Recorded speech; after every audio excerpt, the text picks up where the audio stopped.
नमस्कार दोस्तों, target with PS Parihar channel में आपका स्वागत है। और यहाँ पर देख सकते हैं मैं इस समय हूँ छोटा पखाड़ा में, पूर्वांचल चौराहा। यहाँ हम छात्रों से पूछेंगे छात्रों की क्या क्या समस्या है भर्तियों को लेकर के। जी बताइए, आप सब लोग यहाँ पर हैं, क्या समस्या है जो सरकारें जो भर्तियाँ करवाती है तो उनसे संतुष्ट हैं आप? नहीं सर, अधीनस्थ जो उत्तर प्रदेश अधीनस्थ सेवा चयन आयोग है सर, ये बहुत मनमानी कर रहा है। जैसे इसमें पे टेक कराता है, इसे एक स्क्रीनिंग टेस्ट है, ये फाइनल सिलेक्शन नहीं है। सबसे बड़ी समस्या इसमें सर की मतलब चाहे इसका कोई कट ऑफ ही फिक्स नहीं है कि कौन बच्चा अपीयर रहेगा कौन नहीं रहेगा।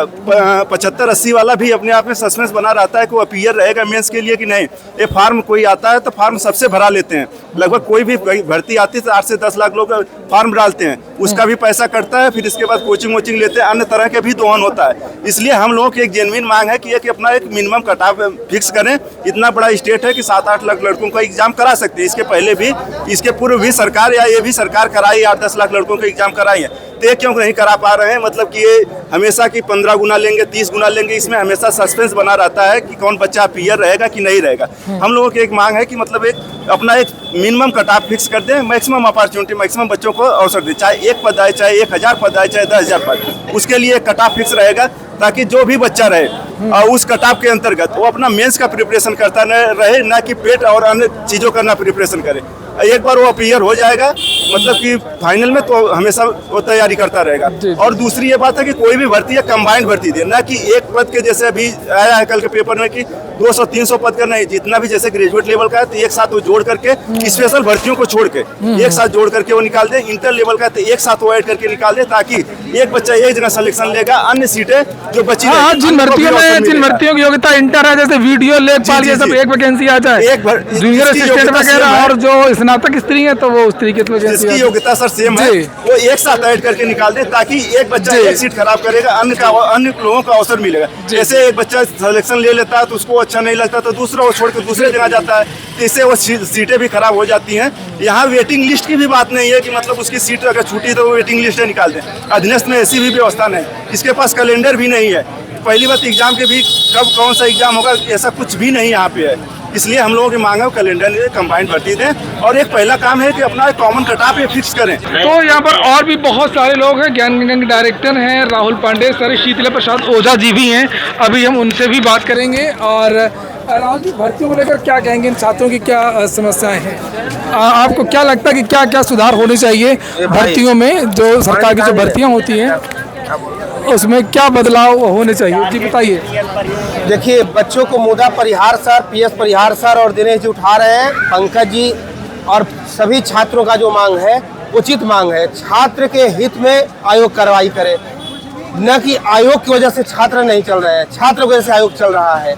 तो जो ये मांग किए हैं वो मांग, बच्चों की जो मांग है उस पर आयोग नहीं कर रहा, अपने मनमानी काम कर रहा है। जी जी जी। और जो बच्चों के लिए जैसे कि ये कह रहे हैं कि 500 किलोमीटर 400 किलोमीटर बच्चों के लिए, तो ये जहाँ परीक्षा हो वो निःशुल्क काम करे, निःशुल्क उनको यातायात दे, ट्रेन का टिकट दे, बस का दे, हर जगह निःशुल्क करे। सही बात है। क्योंकि आपको बता रहा हूँ कि ये जैसे कि आप मठ में करा रहे हैं, कुंभ में फ्री करा दे रहे हैं, तो छात्र के हित में क्यों नहीं करा रहे हैं?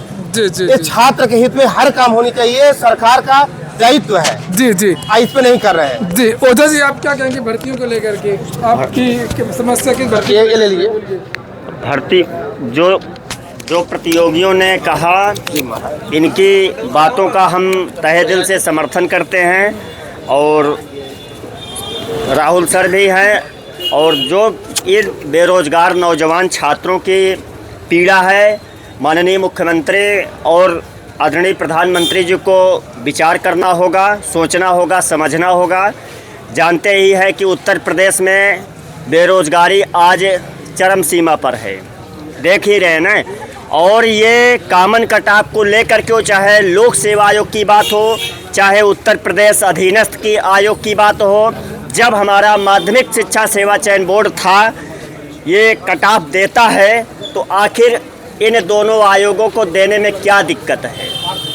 इन दोनों आयोगों में, इससे छात्रों के बीच में और आयोग के बीच में, सरकार के बीच में, छात्र जो प्रतियोगी छात्र नौजवान भाई बहन हैं, कहीं न कहीं अविश्वास मतलब अगर सरकार इस पर विचार नहीं करेगी तो 2027 में इस भारतीय जनता पार्टी की सरकार को उखाड़ के बहाएंगे और जो बाबा जी सपना देख रहे हैं प्रधानमंत्री का, सीधे उनको गोरखपुर मठ में बैठाने का कार्य उत्तर प्रदेश का नौजवान करेगा। इस बात को समझ लीजिए। तो मैं, क्योंकि कहा भी गया है कि जनगण मने पूछ रहा है दिल्ली की दीवारों से, हम कब तक गोली खाएंगे सरकारी पहरेदारों से, बताइए आप ना। तो मैं चाहूँगा कि हमारे बीच में प्रसाद ओझा जी थे जो छात्रों का समर्थन कर रहे हैं, छात्रों के मुद्दे को लेकर के। तो यहाँ पर कुछ और भी लोग हैं, हम उनसे भी बातचीत करेंगे। जी आप बताइए, भर्तियों को लेकर के जो सरकार का सिस्टम है, अभी बहुत सारे छात्र बता रहे थे कि फीस बहुत ज़्यादा, फॉर्म की सेंटर बहुत दूर जा रहे हैं, परीक्षाओं में 10-10 साल लग जाते हैं, क्या कहेंगे इसको लेकर के? सबसे पहले तो आपका बहुत बहुत धन्यवाद कि जो आप हमेशा हम लोगों की बातों को, हम लोग की आवाज़ों को आप उठाते रहते हैं। जी जी, बहुत बहुत और धन्यवाद। बहुत से यूट्यूबर हैं, बहुत से चैनल वाले हैं, लेकिन छात्रों के हित में कोई नहीं बोलता है। केवल सिंगल इकलौते आप इलाहाबाद में हैं जो कि हमेशा मुखर हो करके हम लोग की आवाज़ उठाते हैं। वो चाहे यूपीपीएससी की बात हो, यूपीएससी की बात हो, यूपीट्रिपलएससी की बात हो या माध्यमिक की बात हो, आप हमेशा उठाते रहते हैं। और हमारा पूरा छात्र समूह आपका जो है धन्यवाद करता है। और हम ये कहना चाहते हैं सर कि अधीनस्थ जो है सबसे पहले तो कॉमन कट ऑफ करे, चूँकि जैसे इतना दूर दूर सेंटर बना देते हैं और ज़रूरी नहीं कि आपकी प्रिपरेशन बहुत अच्छी हो, और हो सकता है आपकी तबीयत ख़राब है, कोई भी प्रॉब्लम आ जाए, इतना दूर सेंटर आपका रहता है, आपका पेपर अच्छा नहीं हुआ और उसके बाद पता लगा आपकी इनकी जितनी भी वैकेंसी आएंगी सबसे आप वंचित हो जाएंगे। और सबसे बड़ी बात है कि इनको जितनी भी वैकेंसी है एक साथ इनको निकालना चाहिए अधीनस्थ का, वो लेवल अलग कर देना चाहिए। जैसे इंटर का, ग्रेजुएशन का पता लगा कि आपने अलग अलग किया, अलग कट ऑफ आप बनाते हैं और वैकेंसी आप कभी 200 देंगे, कभी 300 देंगे, पता लगा कि वही बच्चे हर वैकेंसी में इन्वॉल्व होते हैं। जी हाँ, कॉमन हो जाते हैं, बच्चे कॉमन हो जाते हैं, सब जो है कॉमन हो जाएंगे। और एक चीज़ और, इनको टाइम टेबल निकालना चाहिए। टाइम टेबल बहुत ही ज़रूरी है, क्योंकि जब तक आपका शेड्यूल नहीं सही रहता है, पता लगा कि कोई वैकेंसी हो गई 10-10 साल, 2-2 पंचवर्षीय, 3-3 पंचवर्षीय लग जाता है इनको एक रिजल्ट क्लियर करने में। जी जी। और पारदर्शिता पूरी अपना वैकेंसी कराएं, पेपर बनाएं, इनके पास एजेंसी क्या रहती, क्या इनके जो कमेटी के लोग रहते हैं, कैसा क्वेश्चन बनाते हैं कि उसमें गलत क्वेश्चन डाल देंगे और उसको लेकर के विवाद होगा, हम लोग कोर्ट जाएंगे, वो डिले होता रहता है। तो हर चीज़ जो है सही करके रखें। और हम कहते हैं जी, आयोग के एक सेकंड के लिए बस, हाँ। आयोग के पेपर में इतनी गड़बड़ियां हो रही हैं, ये आश्चर्यचकित है। जी। मतलब आयोग के पेपर में एक बार अभी फिजिकल एजुकेशन का आंसर की आया इतनी खराब, फिर वो 80 क्वेश्चन कराया, हाँ, इसके बाद बदल का दूसरा, मतलब एक उनके आयोग के ऊपर अगर उठ रहा सवाल तो बहुत बड़ी बात है। इसको तो दबाव उठाना चाहिए कि आयोग के अगर क्वेश्चन में अगर एक क्वेश्चन गलत हो, 2 क्वेश्चन तो ठीक है, 10-10 क्वेश्चन गलत, 100 क्वेश्चन गलत, मतलब इनकी कौन सी विशेषज्ञ टीम बैठती है, ऐसी क्वेश्चन को सर्च नहीं करते हैं कि जो हम समझ गलत में आ रहा बता है कि इसमें सही बता रहे जानबूझ हैं। किस लिए किया जाता है, इससे जानबूझ करके किया मेरिट जाता सब है। रन डाउन होगी। और मेरिट इस बार की हर पेपर में, इस बार की हर पेपर में आप देख लीजिए कि आंसर की में गलत, हर आंसर की में गलत दिए हैं। और फिजिकल में तो हद कर दिए हैं, फिजिकल में तो हद कर दिए हैं। उस मुद्दे को नहीं उठाया गया क्योंकि उनकी तो ऐसी स्थिति में रिवाइज आंसर की इनको जारी करना चाहिए, जो छात्रों की मांग है। तो हाँ कि भाई इतना गलत इनका आ रहा है, तो रिवाइज आंसर की तो होनी चाहिए। ये उसमें भी गलत है। और उसके बाद सर हम कहना चाहते हैं, फिजिकल वाला है वो। जी सर, हम कहना चाहते हैं कि इतना दूर दूर सेंटर बनाते हैं और बच्चों की कोई सुविधा नहीं होती फाइनल है। आंसर की नहीं है, नहीं देंगे, अब वो देते नहीं। जी बताइए। कह रहे हैं कि अगर कोई चुनावी रैली होती है, कुछ होते हैं तो बस इनके फ्री चलते हैं, लोगों को ढूंढ ढूंढ के ले जाते हैं। ये बड़ा और मुद्दा हम है, लोग इसमें सर, तो ये सही बहुत बात बड़ा है। मुद्दा है सर। और हम छात्रों के लिए कुछ भी नहीं है, इनके पास कोई व्यवस्था नहीं है, हित में क्या है कुछ भी नहीं है। और हम लोग जो भी घर से पैसे मिलते हैं उसको कैसे सर्वाइव करते हैं। ऊपर से ये 800 किलोमीटर 500 किलोमीटर सेंटर बना देते हैं, और फिर जो है वहाँ जाएंगे हम, रुकने की व्यवस्था करनी पड़ेगी। ऐसी व्यवस्थाएं होती हैं कि जो 500-500 के रूम होते हैं वो 5000-4000 के रूम मिलते हैं। बताइए हम लोग कैसे सर्वाइव करेंगे। मतलब चुनावी रैली के लिए बसें फ्री हो जाएंगी, वो मतलब कई लाख लोग जाएंगे, उसके लिए इनके पास व्यवस्था, लेकिन हम छात्रों के लिए कोई व्यवस्था नहीं है। सही है। इलेक्शन होते हैं, उसका रिजल्ट मतलब पूरे देश का इलेक्शन होता है, और सोचने की बात है कि करोड़ों अरबों की संख्या में लोगों का जो है परिणाम घोषित कर दिया जाता है। लेकिन हम लोग अगर कोई एग्जाम, आप लोगों के दबाव में क्यों नहीं आती है? हाँ। चुनाव भी आ रहे हैं जी। और सरकार ये जैसे बड़ी बड़ी घोषणाएं होती हैं कि वो जी। गेहूं बांट रही है, चावल बांट रही है, जी। स्कूटी की योजना भी आई, जी। तो जो महिला बेटियों की स्कूटी मिलेगी, बहुत सारी मुफ्त योजनाएं हैं, सरकार तो जी। बहुत करती है, मतलब इनका सर खूब करती है। छात्रों लेकिन से कोई लेना की देना फीस नहीं अभी है। 2-2 हजार का KVS का फॉर्म पड़ा, जी शिक्षक बहुत भर्तियों का से 3-3 बहुत से हजार हमारे का आवेदन साथी शुल्क। बहुत से हमारे और, साथी नहीं डाल पाए फॉर्म। और किराया आने जाने का और रक्षाबंधन वगैरह में फ्री रहता है, लेकिन जो एग्जाम एक्चुअल में सर एक बात इसमें कहना चाहूँगा, ये कमाई का धंधा हो गया है। आप समझिए अगर 1 करोड़ बच्चे हैं टोटल अलग अलग भर्तियों के, 1 करोड़ बच्चे अगर 500 रुपए एवरेज रेट ले लीजिए फॉर्म भरने का, तो अरबों खरबों रुपए उसके ऊपर ब्याज, भर्ती पूरी होती नहीं है। आप समझिए ये कमाई का एक नया धंधा चल रहा है। सरकार को पता है, सरकार की, मैं एक मूल पॉइंट बता रहा हूं, मैं किसी मामले में ओवरब्रिज की लड़ाई, जो सलोरी वाला ओवरब्रिज बना है, मैं उसका आंदोलन चला रहा था।